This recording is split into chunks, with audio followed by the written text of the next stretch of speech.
Deuteronomy chapter 4, King James Version. Moses urges Israel to obey. Verse 1. And now, Israel, listen carefully to these decrees and regulations that I am about to teach you. Obey them so that you may live, so you may enter and occupy the land that the Lord, the God of your ancestors, is giving you. 2. Do not add to or subtract from these commands I am giving you. Just obey the commands of the Lord your God that I am giving you. Verse 3. You saw for yourself what the Lord did to you at Baal Peor.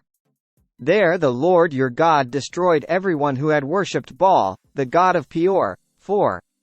But all of you who were faithful to the Lord your God are still alive today, every one of you.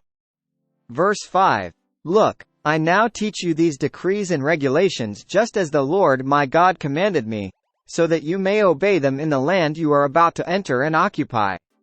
6. Obey them completely, and you will display your wisdom and intelligence among the surrounding nations. When they hear all these decrees, they will exclaim, "How wise and prudent are the people of this great nation!" Verse 7. For what great nation has a God as near to them as the Lord our God is near to us whenever we call on him? 8. And what great nation has decrees and regulations as righteous and fair as this body of instructions that I am giving you today? Verse 9. But watch out. Be careful never to forget what you yourself have seen. Do not let these memories escape from your mind as long as you live. And be sure to pass them on to your children and grandchildren. 10. Never forget the day when you stood before the Lord your God at Mount Sinai, where he told me, "Summon the people before me, and I will personally instruct them.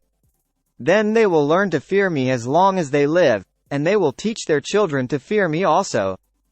Verse 11. You came near and stood at the foot of the mountain, while flames from the mountain shot into the sky. The mountain was shrouded in black clouds and deep darkness. 12. And the Lord spoke to you from the heart of the fire. You heard the sound of his words but didn't see his form. There was only a voice. Verse 13. He proclaimed his covenant, the 10 Commandments, which he commanded you to keep, and which he wrote on 2 stone tablets. 14. It was at that time that the Lord commanded me to teach you his decrees and regulations so you would obey them in the land you are about to enter and occupy. A warning against idolatry. Verse 15. But be very careful. You did not see the Lord's form on the day he spoke to you from the heart of the fire at Mount Sinai. 16.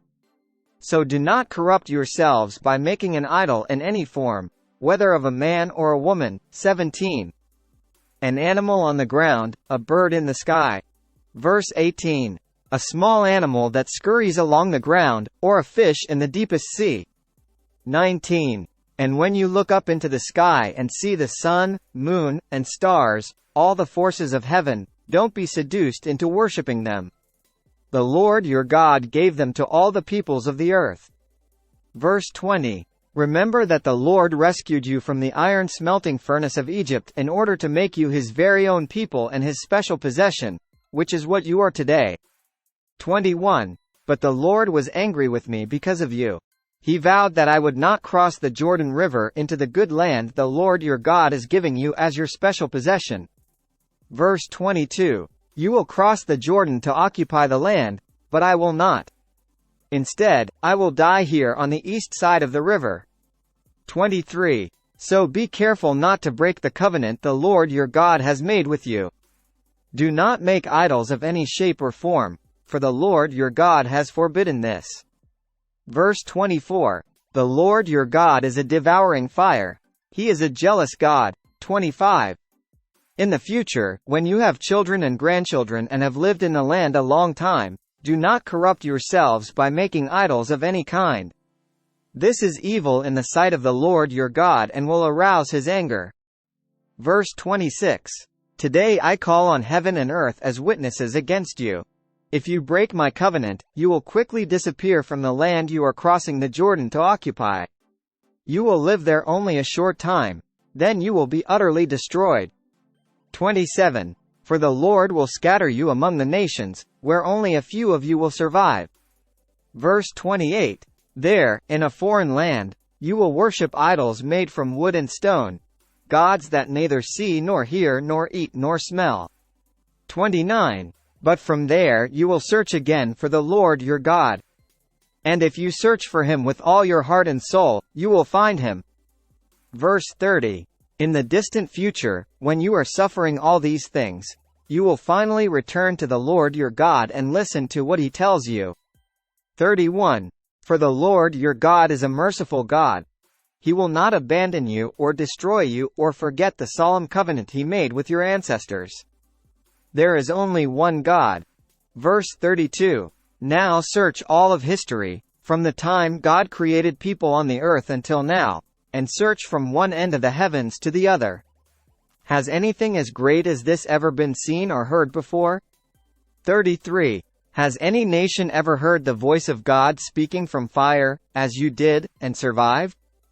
Verse 34. Has any other God dared to take a nation for himself out of another nation by means of trials, miraculous signs, wonders, war, a strong hand, a powerful arm, and terrifying acts? Yet that is what the Lord your God did for you in Egypt, right before your eyes. 35. He showed you these things so you would know that the Lord is God and there is no other. Verse 36. He let you hear his voice from heaven so he could instruct you. He let you see his great fire here on earth so he could speak to you from it. 37. Because he loved your ancestors, he chose to bless their descendants, and he personally brought you out of Egypt with a great display of power. Verse 38. He drove out nations far greater than you, so he could bring you in and give you their land as your special possession, as it is today. 39.